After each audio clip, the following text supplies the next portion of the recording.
Il était une fois une mère porc et ses 3 porcelets. 3 frères ont la même taille. Ronds, roses, avec les mêmes queues drôles. Tout l'été, les cochons jouaient dans l'herbe verte, se prélassaient au soleil, se prélassaient dans les flaques d'eau. Mais l'automne est arrivé. Un jour, ma mère a dit qu'il était temps pour eux de penser à l'hiver. Elle leur a demandé de construire une grande maison. Le jeune frère a dit que l'hiver était encore loin. Le frère du milieu a dit qu'il construirait sa propre maison en cas de besoin. Et le frère aîné a décidé de construire la maison lui-même. Les frères cadets et intermédiaires n'ont fait que jouer à leur jeu. Il faisait de plus en plus froid chaque jour. Le jeune frère a décidé de construire une maison en paille. Le frère du milieu pensait qu'il ferait très froid dans la maison au toit de chaume en hiver. Il a décidé de construire une maison à partir de brindilles et de brindilles. Le soir, leur logement était prêt. Ils étaient très fiers d'eux-mêmes et ne pouvaient pas se lasser de leur bâtiment. Maintenant, ils étaient libres et pouvaient faire ce qu'ils voulaient. Ils ont décidé d'aller voir leur frère aîné et de voir quel genre de maison il s'était construit.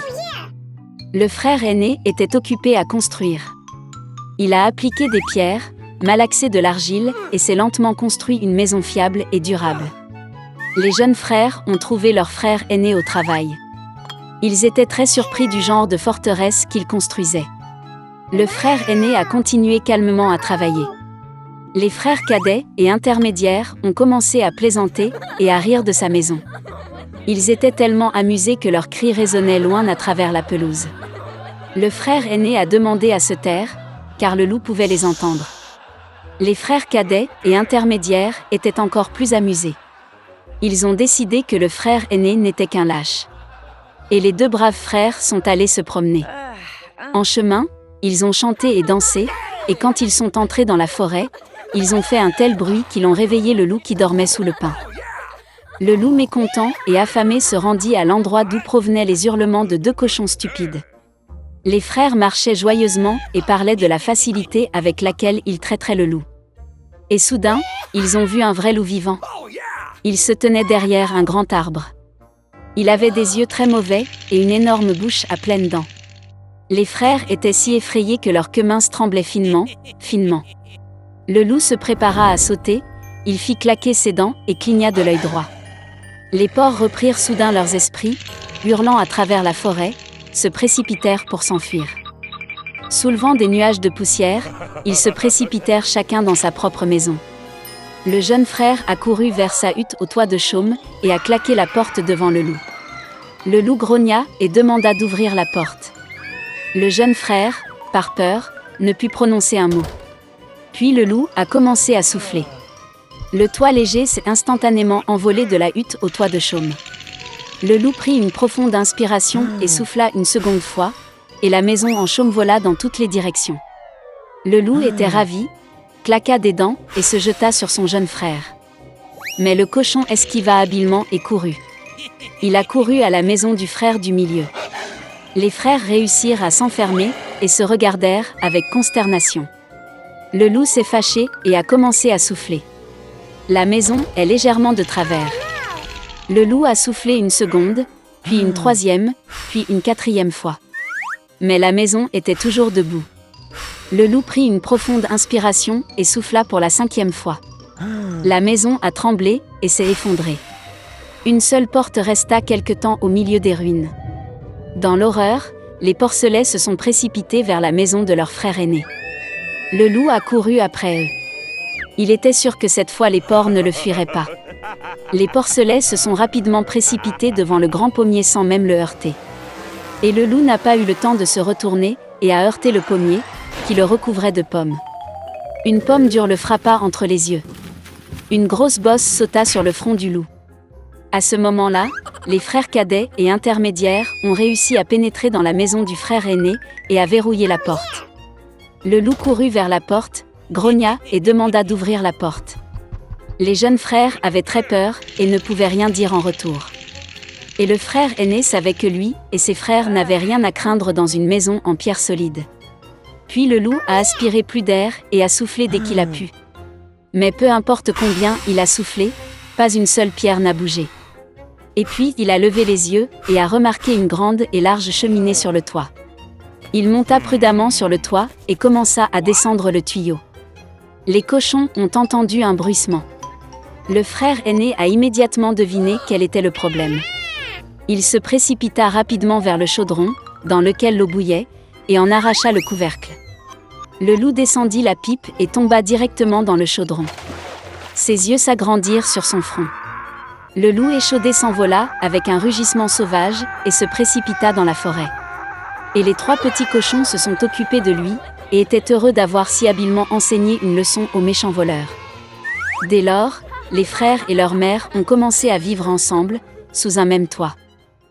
Il était une fois un prince dans un pays lointain. Il est temps pour lui de se marier. Le roi voulait que son fils épouse une vraie princesse.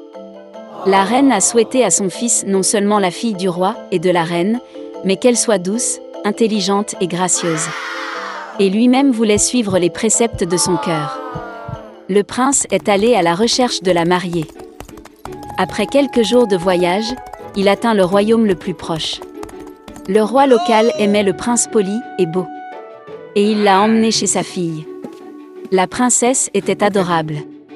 Mais après lui avoir parlé, le prince s'est rendu compte qu'elle était très stupide et qu'il n'y avait même pas de quoi parler avec elle. Il s'est excusé, a dit au revoir et a continué son chemin. Dans le royaume suivant, le roi et la reine ont été fascinés par le jeune prince et l'ont immédiatement invité à rencontrer leur fille. Ils l'ont emmené dans la salle à manger, où la princesse dînait. Le jeune homme le salua, mais la fille ne le regarda même pas. Elle était très passionnée par son dîner. Le prince pensa que la princesse ne se souciait pas de lui. En disant au revoir, il a aussi quitté ce royaume. Le prince a voyagé dans le monde entier pour retrouver sa bien-aimée.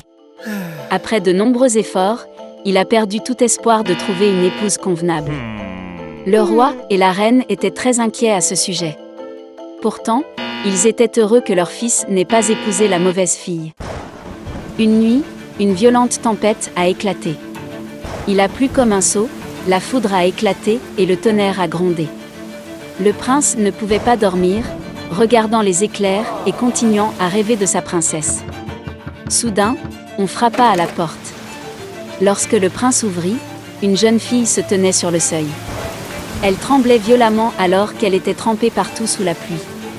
La pauvre fille était seule au milieu de tout ce mauvais temps qui faisait rage, mais même sous la pluie, elle semblait très douce. Elle a dit qu'elle était perdue dans les bois et a demandé à se réchauffer à l'intérieur de la maison.